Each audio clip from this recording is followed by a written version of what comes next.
Hey everybody, this is Colleen, and this is a basic tutorial on something that we could think it's embarrassing that we get through half of our lives and we don't know how to feel our feelings.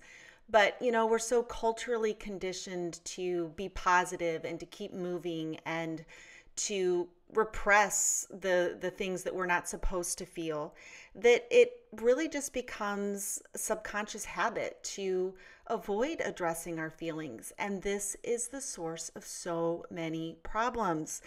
This is where we say, I was drinking my feelings. And I know for myself personally, when I came into recovery, this concept of feeling my feelings, it felt like, what is this what is everybody talking about? What does that even mean? Because when I was drinking, I was feeling my feelings. I was feeling shame and I was feeling anger. If I got too much to drink and it flipped me into some sort of emotional dysfunction, I'd get pissed off really fast. I was sick of feeling all of that stuff. I knew there was some numbness under there, but I had no awareness that there was things I was feeling that I didn't want to feel.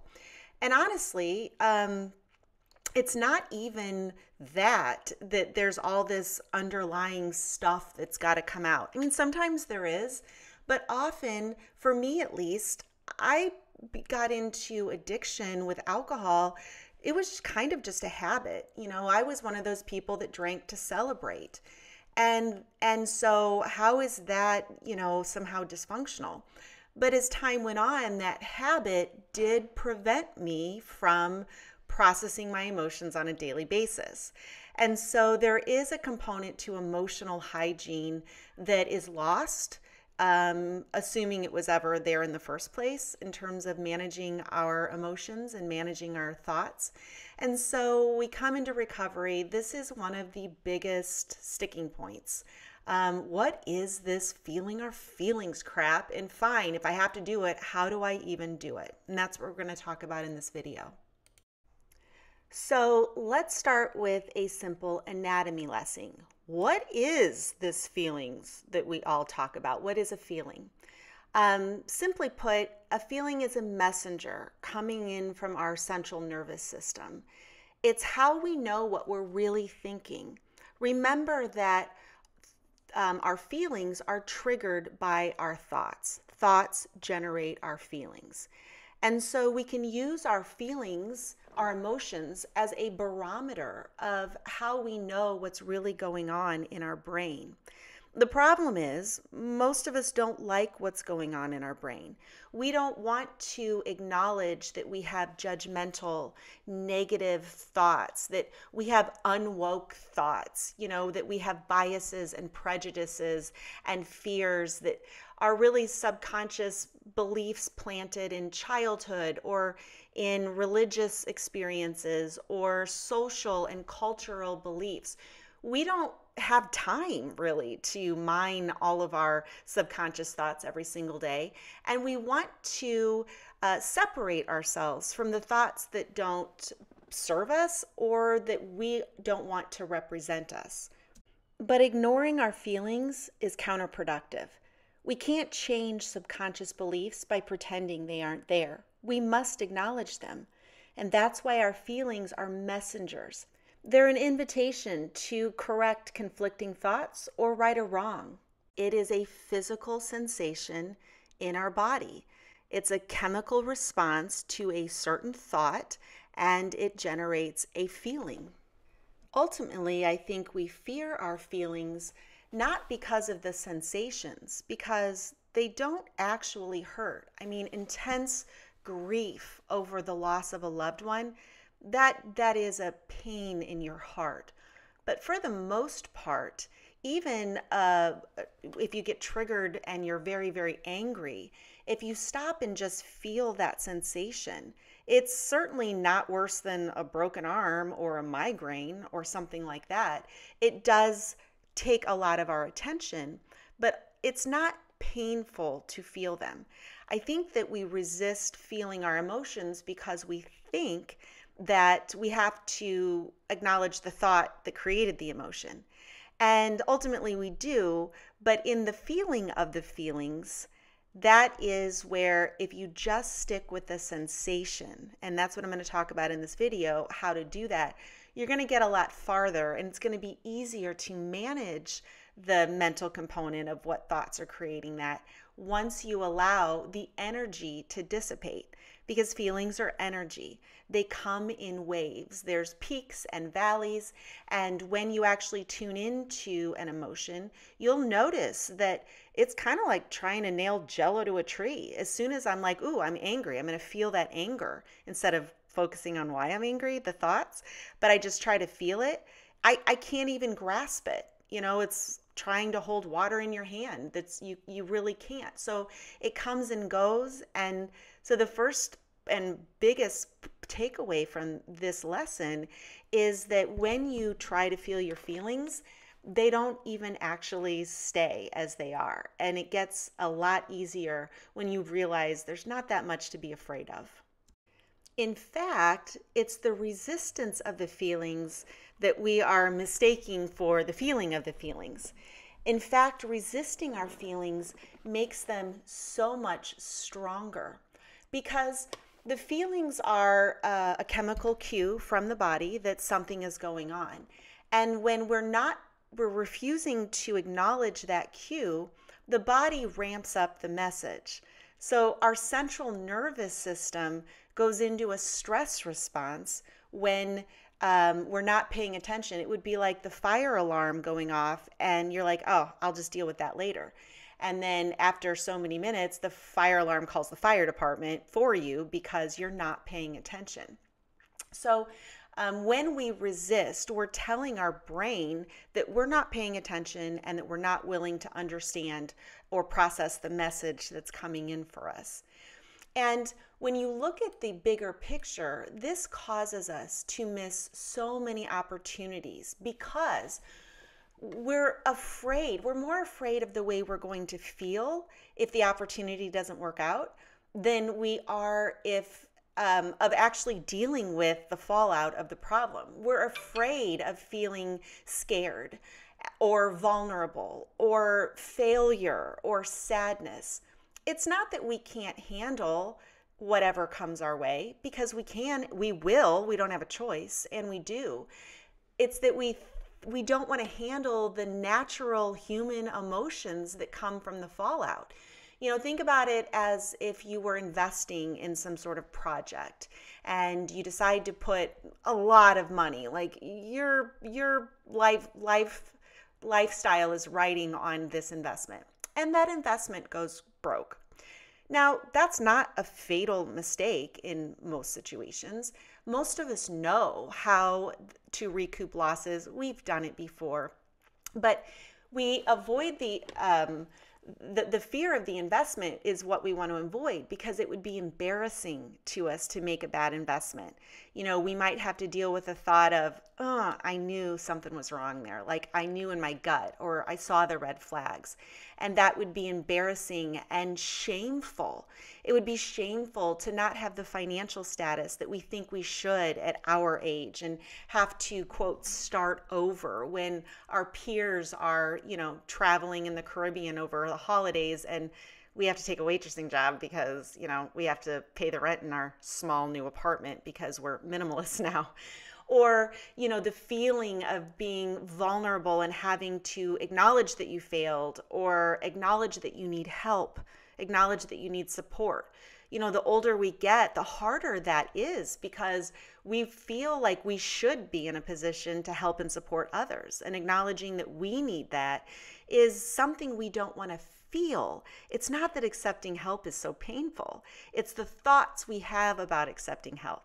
It's the feeling of powerlessness, of not having the money we want and feeling like that's going to limit our choices, limit our authority, limit our freedom.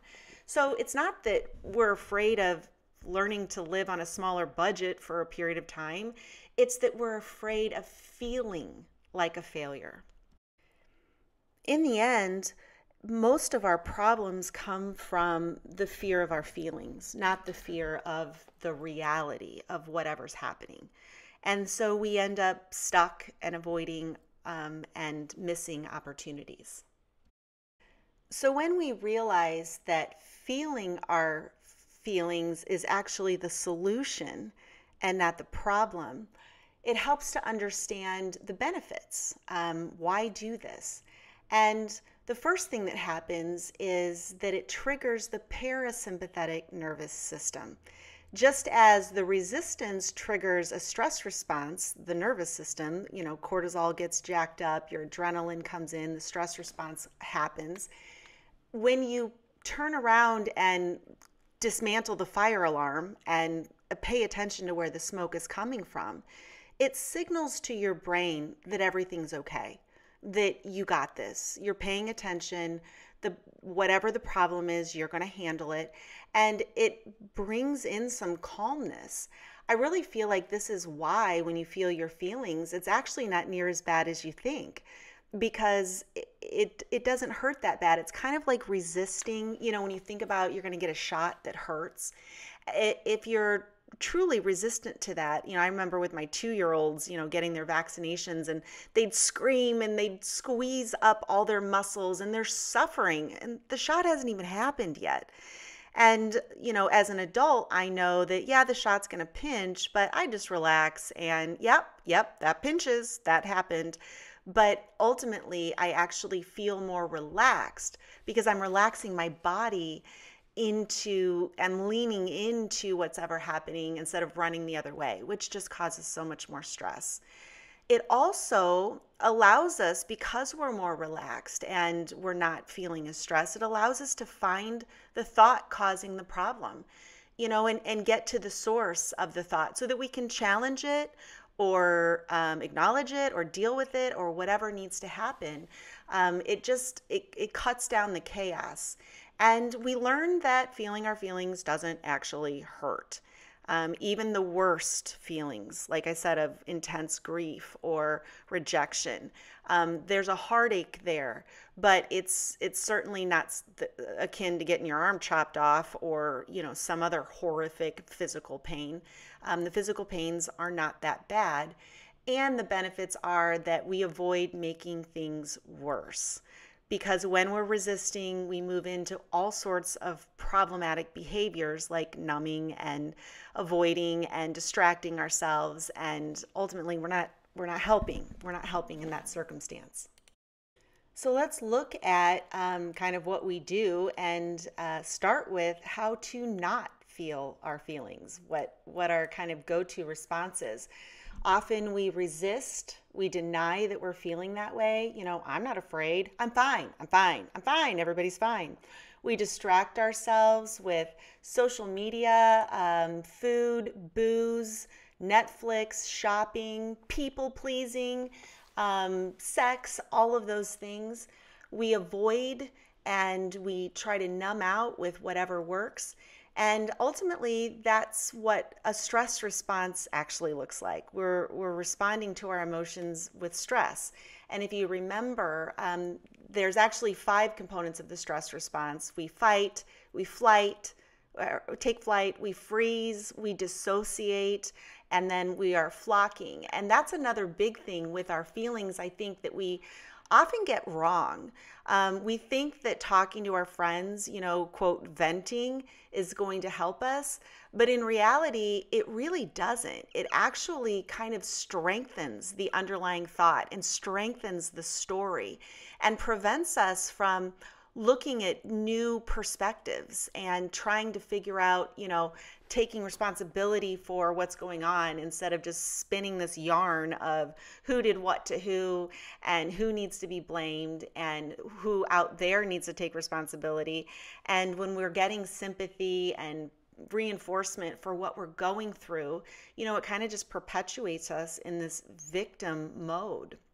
So ruminating on the story, whether it be out loud and retelling it or in our brain, it just strengthens the story. And if you don't like the story, then it's going to be that much harder to undo it and to write a new story.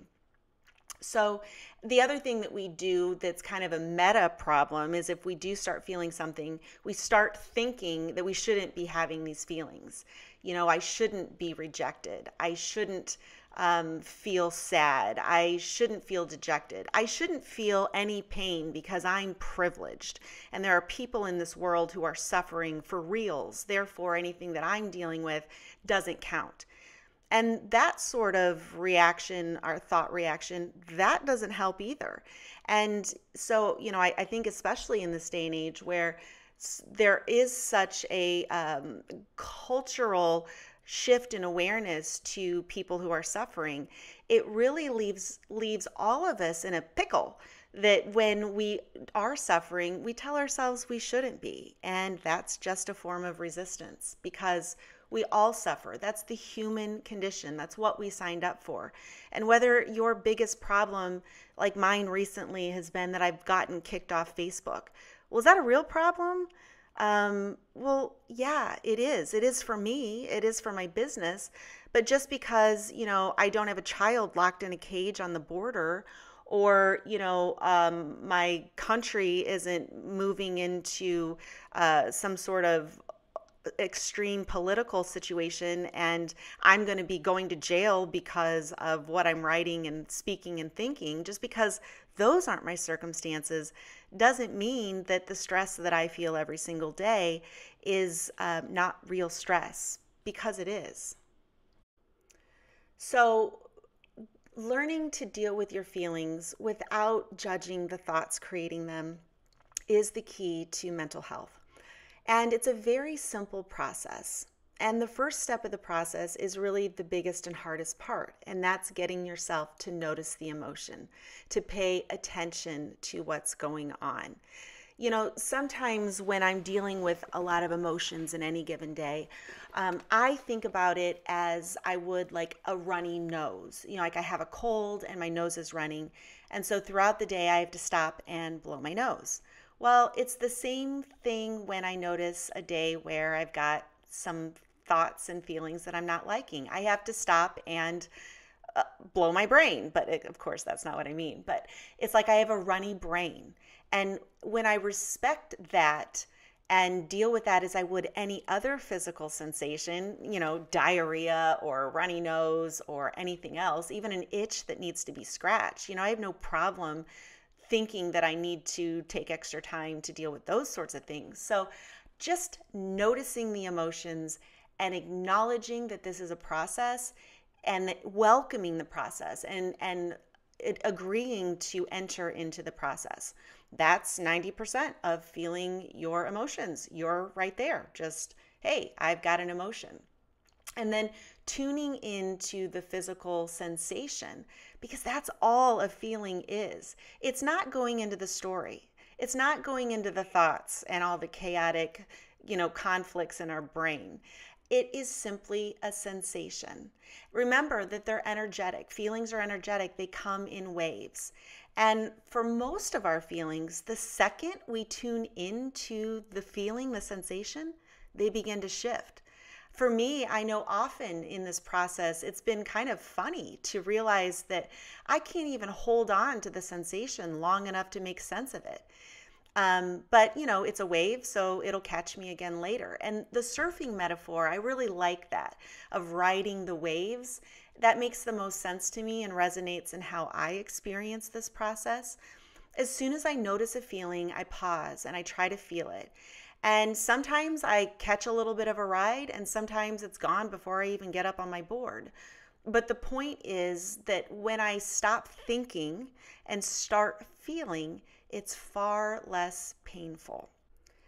Now, it can be difficult to stop thinking and just feel. So giving the brain something to do is the second part of this process that works for me. So after I tune in, then I name the emotion and I just give it my best guess. I mean, we're used to saying that we're angry or fearful, but sometimes I allow myself to play. Like I look at the sensation and I'm like, is that frustration or is that vulnerability? So just having fun, giving my brain something to focus on, like which word do I pick? My brain likes choices. So giving it a choice between words is good. And then more words describe the sensation. I like to notice if it's pinching or aching or dull or sharp or hot or cold or in my face and neck versus in my gut or wrapping around in my low back. I just notice the sensations and I try to detail them as though I was trying to explain to a doctor what's happening in my body. And by the time I get done with that, the sensation honestly is long gone. So it's a really great way to feel the feeling and then be ready to move on. And by move on, I mean just get back to whatever it is that I'm focused and working on and living my life and doing my day.